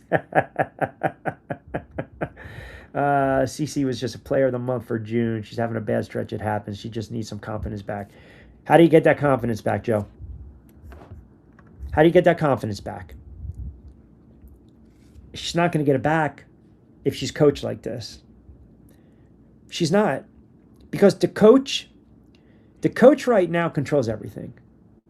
The coach is the puppet master. She's pulling the strings. I honestly believe this coach, in the back of her mind, has already and I know, and I'm sorry for repeating myself. I really am. But I just don't see a scenario where it works like this and she gets hers and she plays her games and it opens up. And yes, it equates to W's, because wins at the end of the day are the most important thing. I don't see it happening under this regime, this GM, this head coach. I don't. This is not like, Magic, as some of you guys have said, who already won a title and then he didn't get along with Westhead and he demanded a trade. He already built up the equity. He won. And then, of course, Riley comes down. Remember, Riley was basically doing friggin' broadcast. Let's bring back Slick, Pat with the suits, and here we go. We're running and gunning with wall-to-wall Hall of Famers. Now, Michael Jordan never really wanted out. He wanted to get paid, but he also wanted them to keep building, and run it back. Jordan demanded to get traded even after they won. So a lot of times, that star power in those leagues, more times than not, the coach goes, not the star player. Now, it would have been great talk and fodder if she was due to be an unrestricted free agent after this season. Then let the speculation begin. But if you're going to sit here and tell me she's got to get her confidence back, well, how does she do that? By having the coach let her play her game. But the coach is not going to do that because the coach has made it clear. Got to run through Boston. She's got to get hers. Here we go. Got to run through Mitchell. Got to get hers. You can't tell me that you're looking at some of these younger players, or like a Johnson or a Harris, and they're a better option than Caitlin Clark. Harris played 19 minutes last night. It's a bad spot and a bad situation, and you can go back and you can look at those games where she was lighting it up. A couple weeks ago, lighting it up. Lighten it up, even after the Thomas nonsense. Lighten it up. But you look right now, she has not shot the ball well. She hasn't. She shot the ball poorly. She's made 3 threes in the month of July. She's forcing the shot because I believe she's trying to prove to her coach she needs to stay on the floor if she's hot. And what happens, that what? You start to make poor decisions and you press. And then I'm telling you, everyone was telling me last week I was crazy for suggesting she force a trade. And I've laid it out ad nauseum. If the coach doesn't go, the player's got to force a trade. And they're not going to trade her, then what happens? We're going to have the same conversation the rest of the season, where we've got to get into more off-season NBA, which we are tomorrow, and we got the NFL right around the corner. And I know we got a big NFL audience too, so we want to cater to them too and have fun with the NFL. And right now, you get the second half of the baseball season, obviously underway tonight, Mets and the Phils. I don't think anyone watched the All-Star game. Did anyone watch the All-Star game? Did anyone watch a Home Run Derby? Anyone watch the ESPYs, by the way? No. I agree, SW needs to go. They have two very different styles that just don't mesh. Yep. And then if you're force-feeding it and you're not playing your game, then that's when you're going to have a lot of inconsistency. You're going to have turnovers, and you're going to have poor shot selection. It's that, round peg, square hole. It's a bad fit. Raj turns around. Q enjoying the show, first time timing in. Thank you very much, Raj. Seems the refs always call these certain fouls on certain players, and then you have a hand on Caitlin the whole time. Nothing. Does the NBA refs get paid off gambling while reporting to the feds? Well, now you're going down the rabbit hole. Roger the Rabbit. How about that? Mikey chimes in. Saw old video of CC trying to bridge her arms up to shoot a basket with defenders on both sides of the floor. They both hacked her arms, Q. Criminal. Not even trying to get the ball. No foul. Phoenix chimes in. Q, they're not gambling. You see Kathy comment that she doesn't want to show favoritism by allowing them to officiate unfairly. Yeah. Humpernink's got to go too. Stephanie White's just a bad coach. Well, she's a bad coach when it comes to Caitlin Clark's skill set. I think we can do a better job of coaching that team. And the other reason you're not going to get the negative talking heads on TV is I hearken back her relationship with ESPN. But she's she's also a divisive head coach. And we saw that when she was in college. I don't care that she won at Purdue. She was extremely divisive. She never won in the conference in Vanderbilt. She had 10 players basically abruptly quit, stop playing the game of basketball. What does that say? And you think she's a good fit with your franchise player? Come on, man. It makes no sense. Sometimes I'm at a loss for words. I want to sit back and I want to enjoy like a good brand of basketball. I want to enjoy like the NBA. I love the NBA so much, but I also know that the flipping and the flopping is horrible. And you watch these playoffs and you would really think the referees were in the bag. I mean, the NBA tried their damnedest to extend the NBA Finals. They did not want that series to go 5 games. They didn't. They tried their damnedest. But what happened? San Antonio blows a 29-point lead, and you knew they were shot to shit. You knew they were done. The Knicks won that series in spite of the referees. They won that series. So it's going to be crazy if this team makes a run in the playoffs and you get in that fourth quarter and it's a tight game and they're down by 2 and there's a no call on her. And I fear we're going down that rabbit hole. It's like, and I've seen games and I've called games where you can just tell. What happens now is this. Players start to develop reputations. And now they are officiating the game based on said reputation. We see it all the time. Like it's okay for one player to bark because they're passionate and they're stating their case, but then another player does it and she's a head case. That makes no sense. Everyone would sit there and say, look at Brady calling out his teammates. He's so passionate. He's a friggin' wild man. Unbelievable. I can't believe this. But, if Lamar Jackson slams his helmet, he's a selfish player. No. Like we pick and choose. But I can tell you exactly what's going to happen. You're going to get into a series where it's going to be a very physical series. The refs are not going to control it. It might come down to that fourth quarter, and here we go. And watch. Watch how they call the game. Watch how the whistles are being blown. Come on.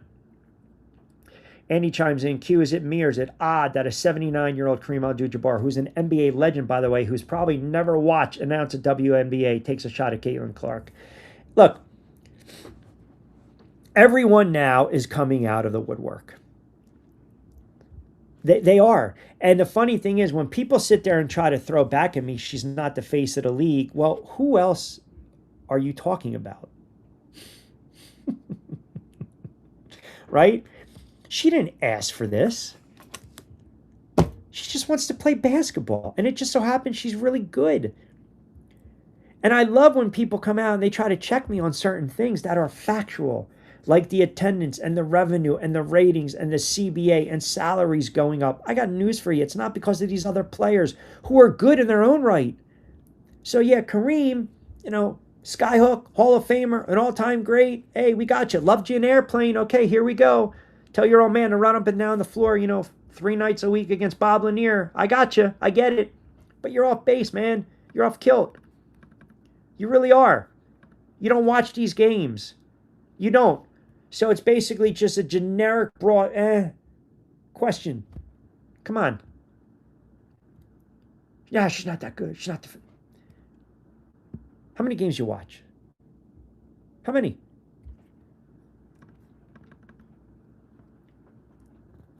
Not good. Not good. If you know basketball, if you watch basketball, you know that it's just not a good fit. So 2 things are going to happen. They trade her or they fire their head coach. That's it. That's it. Like in the short term, that's it. There's really nothing else to debate or discuss. This coach gets out coached when they lose games. And yeah, it's a make or miss league. And you can also blame injuries. You can blame bad whistles, but you can't blame wide open missed looks or bunnies. I mean, that's just, to me, come on, what are we doing? It's a bad fit. Whoever decided this is going to work, that's malpractice. And if that's the GM has to understand. The other issue is this. I hate the fact that they're toying with the minutes crap. When they keep talking about minute restriction, it's almost as though you're using her, you're dangling her the carrot just to put asses in the seats. That's all. These next 3 games, I believe they're all home games. Correct me if I'm wrong, and I'll double check. You guys are on top of it a lot faster than I am. Before the All-Star break. So, I mean, if that's the case, then you're going to keep doing the minutes restriction shit? And keep reverting back to her back when she has her own medical staff that basically said she's good to go? Then we can start talking about a conspiracy? The manipulation, the sabotage? Every time you pull this crap and you limit the minutes, you're limiting her stats. And I understand stats don't win championships and games, but they affect the mighty dollar. So now when she's in line for that epic and she's in line for a contract and a big massive one, you're going to have some jackass who sits there. Hopefully it's going to be a different agent that's not a jackass. And you try to negotiate and they're going to push back and say, well, her numbers are down exponentially.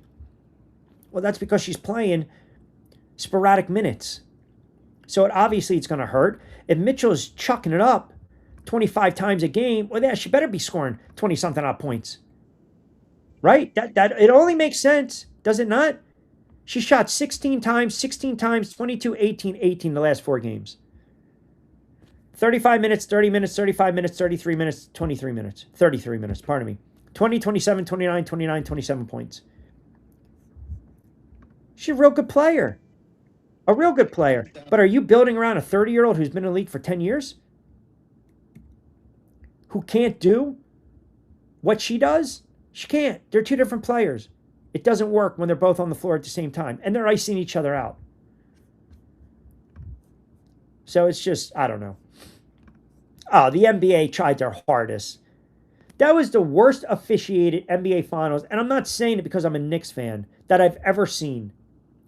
They tried so hard.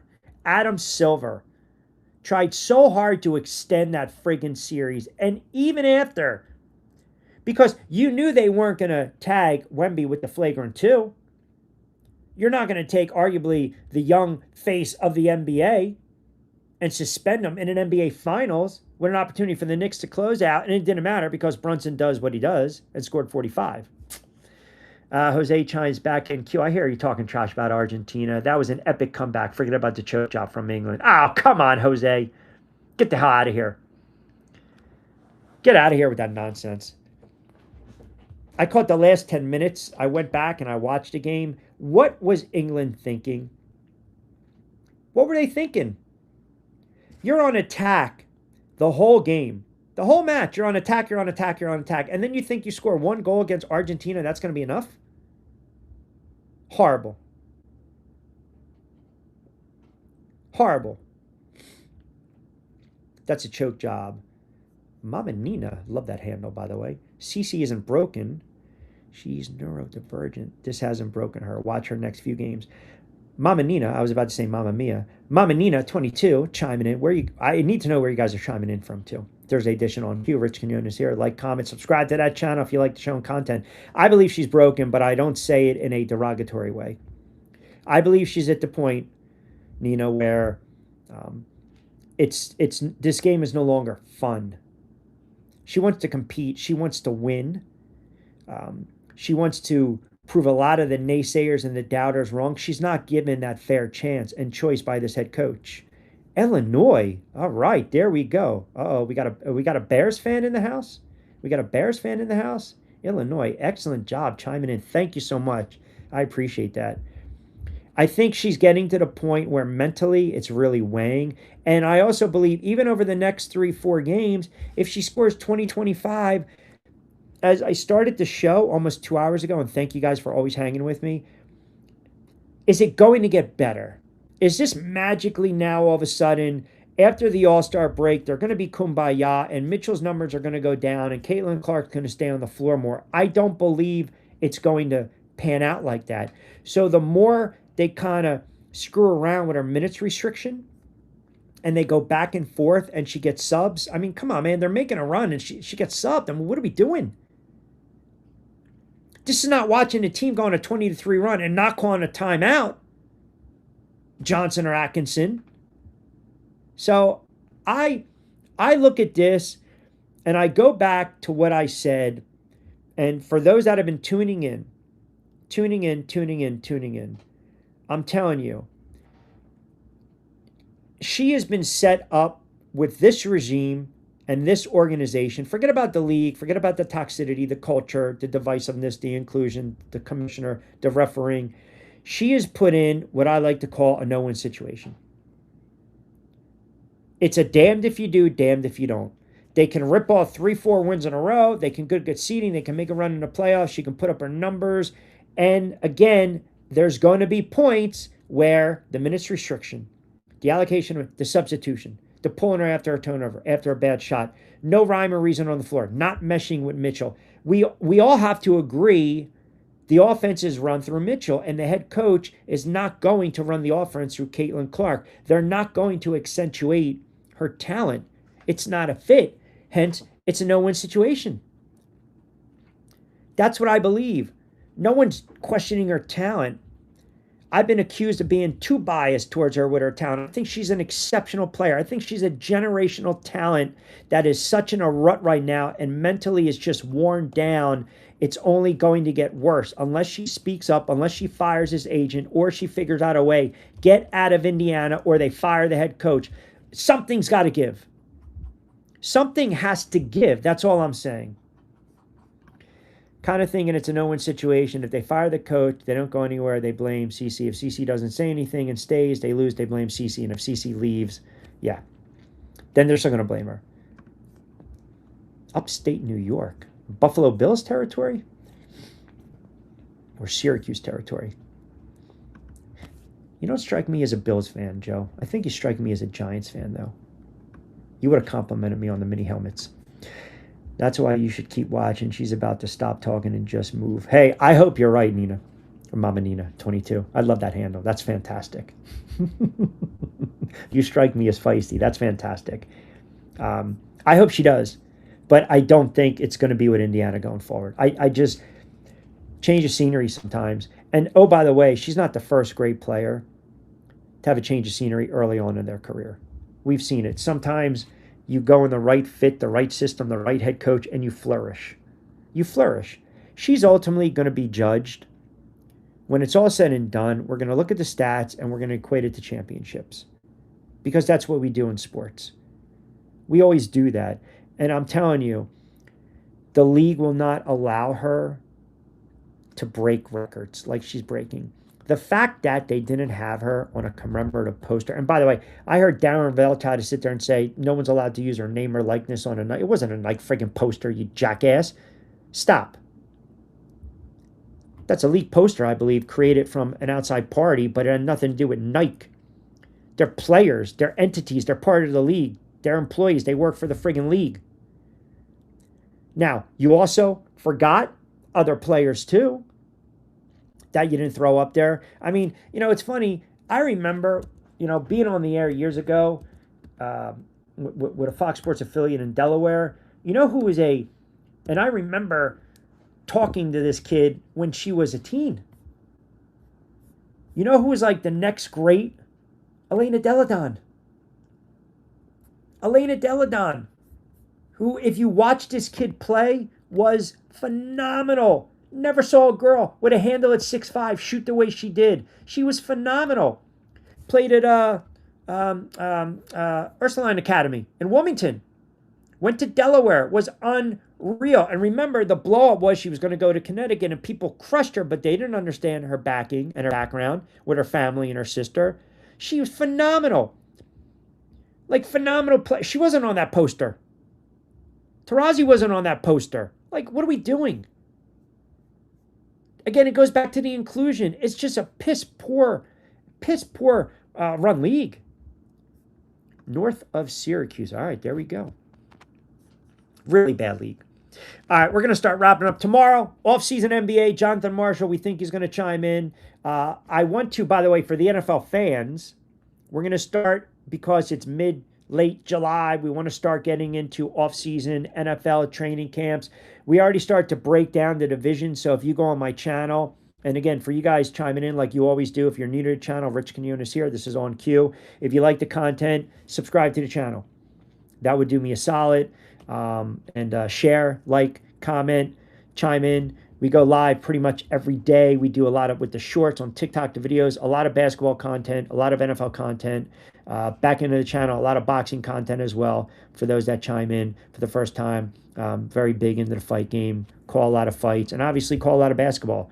I'll start overseas again in another month, but we're still going to be live. We're still going to be doing the show. And then we want to ramp it up during football season and college football season. We'll have a lot of guests. We'll have a lot of insiders. And then also we do the Back Your Play show, which is sports betting, sports gambling pod.